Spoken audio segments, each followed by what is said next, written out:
Hey, what's going on, everybody? This is Tyrone back with Tech Life. And this is something very interesting that I wanted to cover. So, Verizon CFO also presented yesterday at the conference, and he made a very interesting statement that a lot of you are likely going to be shocked by. As you can see by the title, Verizon CFO pretty excited about potential for reduced network capex. Now, T-Mobile has been preaching this on their analyst day that in the later parts, starting in 2023 to 2026, the outlook is that they can lower their capex because a large part of their work will be done. Verizon's saying the same thing. Their CFO did not give a guidance or hint as to how low the capex is going to get, but it's going to be far lower, and this is my prediction, it's going to be far lower than what it is today. So the standard annual capex for Verizon has been between 17.5 to 18.5 billion. It's been that way for years. Throughout the LTE era, as they had to densify and then they started laying their own fiber, they started accelerating the capital investment more and more. And now that C-band is a part of the network build and millimeter wave as well, they're spending even more. But that's not necessarily a spend that they're going to maintain. This is a spend to accelerate deployment. So they're accelerating C-band. So they made that very clear. They're also wanting to continue millimeter wave at the same pace. And then they also want to maintain the same pace on its fiber. So the way to do that is you got to spend more money. And Hans Vestberg made that very clear in his speech that the 5 vectors of growth, where they see the opportunity, they will accelerate. Whether that's spending more capex or prioritizing more of the capex towards that specific business. So it looks like, T-Mobile may not be looking so bad after all. So once Verizon is done with, hitting their goal, he's saying 2024, once they have substantially rolled out the C-band, then they get their fiber deployment to the percentages that they want to hit. And of course, the millimeter wave, get that accelerated, and then you can lower the capex. Now, as I mentioned, he doesn't say how low the capex will get. In my prediction, I think they can go as low as 12 to 13 billion on an annual basis on just wireless spending. I think they spend around 3 to 4 billion on fiber alone, maybe more. So I think they can go as low as 12 to 13 billion, maybe even lower, who knows? Once they have the network to where they want to have it deployed, as long as they have that substantially completed, at that point it just becomes modernizing and maintaining that network. Will there always be ongoing work? Yes, there's always new radios coming out, new panels for more efficiency. That's the modernization. And then maintaining the network. If you need more densification in a certain area, you need another small cell, you go and build that. But once you have money invested on a large scale and have your network goal largely completed, the capex can be lowered. That's essentially what T-Mobile is signaling. And that's why I say there is nowhere in their capex is there any indication that they deploy their own fiber right now, because it's not going up.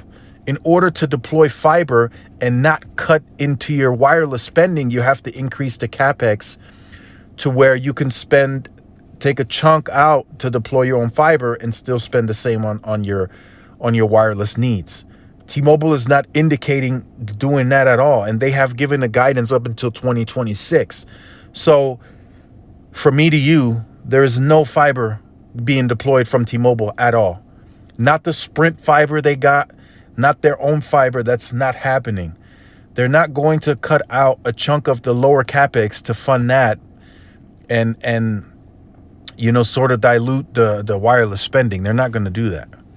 That's not going to happen. They have to increase capex if they want to deploy the fiber.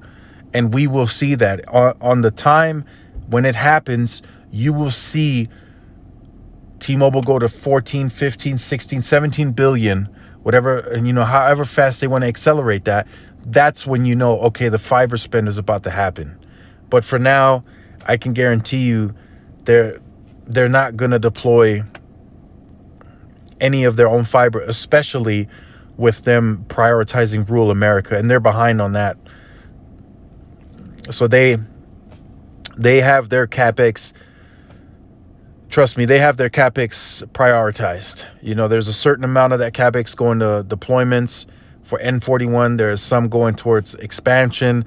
You know, very little going to small cells. They have not been very, they have not been very big on small cells. I mentioned that in several other videos. But again, Verizon is very, very much spending more money up until 2024. So that's a very good target. You know, 2024, you spend very heavy. You get the bigger markets out the way, the top 46 PEAs, which you likely have many more macros in those areas because you had to densify in the urban environment. So you have more towers to touch. Then at some point, they're going to transition to getting the small cell C-RAN upgraded to C-band as well.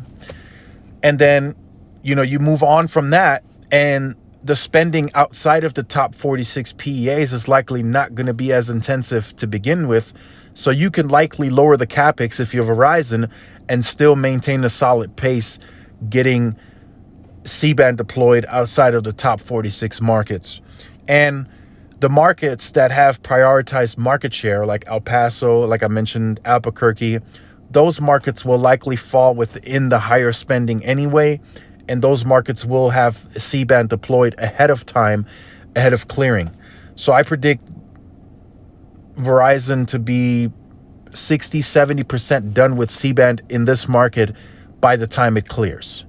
That's how aggressive I believe they deploy the C-band here before it actually can be turned on.